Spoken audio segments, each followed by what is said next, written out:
Now, the last thing to show here is a quick video once more. So 3D objects into PowerPoint. This is taking the export from SOLIDWORKS XR and bring it into PowerPoint directly. Now, I've had to ask my colleagues to record this for me, just because they have a newer version of PowerPoint.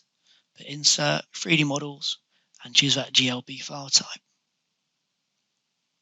If we bring it in, it will load it up.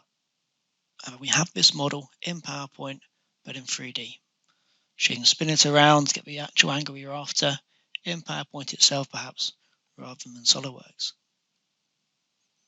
Now, you do need to have a slightly newer version of PowerPoint for this. So those who are on 365, this works straight away. And we're doing a few more things here, so just increasing the speed back. We can do various animations, but to a 3D object itself. So in this case, spin round of a file set, moving around. And you can do some really kind of clever things, and I guess it's more of a sales technique, this one, about selling an idea, whether it be internally or externally, or how you can change it.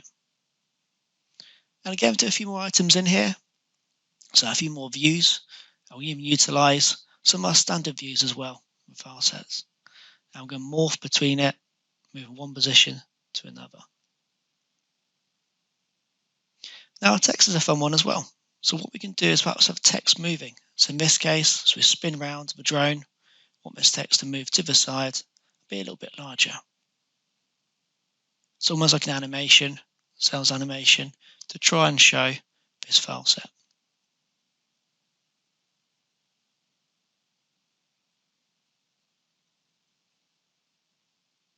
So some very nice PowerPoint skills there to show your model in 3D, but in PowerPoint itself.